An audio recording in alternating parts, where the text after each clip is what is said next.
তো দেখো বন্ধুরা, মাকে খেতে দিয়ে দিলাম। এখন বাজে 1:05। তো মায়ের হজমটা একটু কম হচ্ছে, দেরি হচ্ছে খেতে, সেই জন্য মাকে এখন দেখো খেতে দিয়েছি। আজকে চলো মেনুটা দেখিয়ে দিই। এই দেখো, এখানে হয়েছে বেগুন ভাজা আর কুমড়ো ভাজা। তো আজকে মায়ের খেতে ইচ্ছা হয়েছে, সেই জন্য বেগুন ভাজা কুমড়ো ভাজা হয়েছে। আর এই দেখো, 1 গামলা শুক্তো।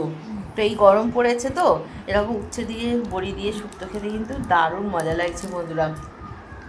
আর হয়েছে কি বলো তো, এই দেখো মাছের ঝোল, এটা রুই মাছের ঝোল, পটল পড়েছে, ডাঁটা পড়েছে, ঠিক আছে, ঝিঙে এসব দিয়ে টমেটো দিয়ে মাছের ঝোল। কেমন হয়েছে কালারটা? আজকে আমি রান্না করেছি বন্ধুরা, তোমরাই বলো।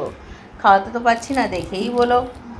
আর এরকম শুক্তোটা সজনে ডাঁটা দিয়ে এখন শুক্তো খেতে দারুণ মজা লাগে। তো মা এখন বেগুন ভাজা দিয়ে খাচ্ছে। মা কেমন লাগছে বেগুন ভাজাটা? ভালো লাগছে?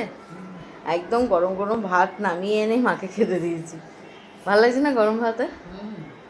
তরকারি ভাত তো এখনও গরম। ভাতটা সবার শেষে করলাম। তো তরকারিগুলো মা খেয়ে বলুক কীরকম হয়েছে, না চাই না। মা আজকে কেটে কুটে দিয়েছে, আমি রান্না করেছি।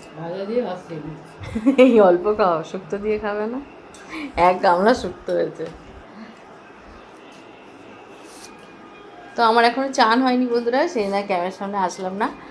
তো চলো চানটা করে নিই, তারপর আমিও খেয়ে নেবো। পুজো টুজো মা করে নিয়েছে, ঠিক আছে। তো চলো টাটা।